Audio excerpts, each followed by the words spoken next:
High বন্ধুরা, আমি সুচরিতা। ভিডিওর শুরুতে সকলকে জানাই শুভ সকাল। আশা করছি সকলে দারুণ আছো। আমি তো বেশ ভালোই আছি। আজ আমি তোমাদের সকলের সঙ্গে শেয়ার করব বর্ষার একটা জনপ্রিয় রেসিপি, লোটের ঝুড়ি রেসিপি। শুরু থেকে শেষ অবধি দেখতে থাকো, দেখবে খুব কম সময়ের মধ্যে দারুণ স্বাদের একটা লোটের ঝুড়ি তৈরি হয়ে যাচ্ছে। অবশ্যই অনায়াসে ট্রাই করতে পারো যে কোনো দিন। গরম ধোয়াটা বাদে যদি দুপুরে এরকম একটা রেসিপি হয়, তাহলে তো বর্ষার দুপুরটা জমে ক্ষীর। অবশ্যই ট্রাই করো তোমরা। তো চলো রান্নাটা শুরু করি। প্রথমে আদা রসুন পেঁয়াজটাকে কুচি করে নিয়েছিলাম, সেটাকে মাকে দিলাম। মা শিলে বেটে কিন্তু দারুণ সুন্দর একটা মিহি পিউরি তৈরি করে দিচ্ছে। আজ যেহেতু ঘরোয়া প্রসেসে তৈরি করছে, সেহেতু কিন্তু শিলে বাটা মশলা আজ রেসিপির জন্য লাগছে। তারপর দিয়ে দিলাম রাঁধুনিটা, সেটাও মা কিন্তু ভালো করে কিন্তু মিহি বেটে কিন্তু পিউরি তৈরি করে দিচ্ছে। এদিকে তৈরি হয়ে গেল রাঁধুনি বাটা। তো সমস্ত বাটা মশলা একটা মিক্সিং বলে নিলাম, তার মধ্যে জিরে গুঁড়ো অ্যাড করে দিলাম। এরপর চলো পরবর্তী গুঁড়ো মশলার মধ্যে অ্যাড করছি হলুদ গুঁড়ো। আর বলে রেখি, যে কোনো সামুদ্রিক মাছের রেসিপির ক্ষেত্রে অবশ্যই কিন্তু রাঁধুনি বাটা অ্যাড করো, তাতে করে সেই আঁশটানি গন্ধটা কিন্তু নিমিষে গায়েব হয়ে যায়, রান্নাটাও বেশ ভালো টেস্টি হয়। তারপর শুকনো লঙ্কার গুঁড়ো অ্যাড করলাম আমি মিক্সিং বোলের মধ্যে। তারপর চলো এক এক কী অ্যাড করছি দেখতে থাকো। দিয়ে দিচ্ছি কাশ্মীরি রেড চিলি পাউডার। তো এরপর আমি অ্যাড করে দিচ্ছি ধনে গুঁড়োটাকে, দিয়ে দিলাম ধনে গুঁড়ো। দিয়ে এবার ভালো করে কিন্তু মিক্স করে নেব। তার আগে অ্যাড করে দেবো আমি পরিমাণ অনুযায়ী কিন্তু লবণটাকে।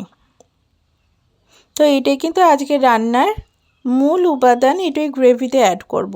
তারপর দুটো পাকা টমেটো ঝিরিঝিরি কুচি করে অ্যাড করে দিলাম। যে অনুযায়ী মাছটা নেবে সে অনুযায়ী টমেটো বা কি মশলা সবটাই কিন্তু তার উপর ডিপেন্ড করে নিয়ে নেবে।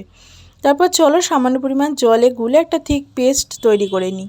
এইদিকে কড়াইতে তেল গরম হয়ে এসেছিলো, সর্ষের তেল, তার মধ্যে গোটা কালো জিরে ফোড়নে অ্যাড করলাম। ফোড়নের তেলে অ্যাড করে দিলাম পেঁয়াজ কুচিগুলোকে মিডিয়াম টু হাই ফ্লেমে ভালো করে কিন্তু ভাজা ভাজা করে তুলে নেব। তো ভালো করে ভাজা ভাজা করে নিতে হবে, খুব একটা মুচমুচেই না, আবার খুব একটা হালকা ভাজাও নয়। তো মিডিয়াম কিন্তু ভাজা করে নেবে পেঁয়াজটাকে। তো পেঁয়াজ ভাজাটা কিন্তু খুব সুন্দর করে করবে, তাতে করে রান্নাটা খুব টেস্টি আসে, ভালোও লাগে খেতে। তো চলো এদিকে দেখতেই পাচ্ছ ভাজা ভাজাটা বেশ হয়ে এসে পেঁয়াজটা।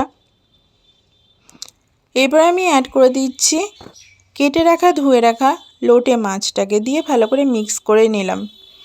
লোটে মাছ মিক্স করা হয়ে গেল পেঁয়াজ ভাজার মধ্যে। তারপর অ্যাড করে দিলাম সমস্ত মশলার পেস্টটাকে, বাটা মশলা এবং গুঁড়ো মশলা, যেটা জলেগুলো তৈরি করেছিলাম খানিকক্ষণ আগে সেটাই। তারপর খুন্তির হাতার সাহায্যে ভালো করে কিন্তু মশলাগুলো মাছের গায়ে এপিট ওপিট মাখিয়ে নিচ্ছি। এবার কিছুই না, রান্নায় যা যা মশলাপাতি দেওয়া ছিল সমস্তটাই দিয়েছি। এবার জাস্ট খানিকটা কিন্তু হাই টু মিডিয়াম ফ্লেমে কিন্তু সম্পূর্ণ রান্নাটাকে তৈরি করে নিলেই হয়ে গেল লোটের ঝুড়ি। এবার দেখবে খানিকক্ষণ সময়ের পর লোটে কিন্তু সেদ্ধ হয়ে আসছে, ততই পরিমাণে জল ছাড়তে শুরু করেছে। এইদিকে দেখো লোটের গায়ে জল ছাড়তে আরম্ভ করেছে, সেই জলটাকে শুকিয়ে নিলেই তৈরি হয়ে গেল লোটের ঝুড়ি। এদিকে জলটা খানিকটা শুকিয়ে এসছে, সেই মুহূর্তে হালকা তেলও ভাসছে, সেই মুহূর্তে আমি অ্যাড করে দিলাম কাঁচা ধনেপাতা কুচিটাকে। এরপর চলো আরেকটু পরিমাণে শুকিয়ে নেওয়া যাক, তাতে করে রান্নাটা আরও টেস্টি আসবে। তো দেখো আরেকটু পরিমাণে শুকিয়ে নিলাম। তো আমি কিন্তু আরেকটু ঘন আঠালো মাখো মাখো করব, সেহেতু আরেকটু সময় নিয়ে কষিয়ে নেব। তো দেখো এবার ফাইনাল লুকসটা কীরকম এসছে।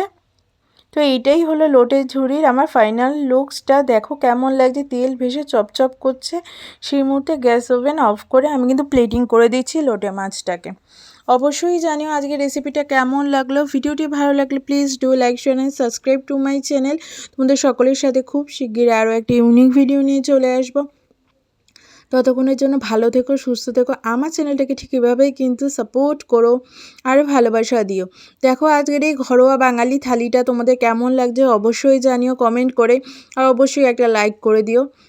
দেখো আজকে আমি শেয়ার করছি গরম ধোয়াটা ভাতের সাথে লোটের ঝুড়ি, স্যালাড, কুমড়ো উচ্ছে বটি, আর সঙ্গে কিন্তু টকের ডাল, আমরা। আজকের মতো এই পর্যন্ত।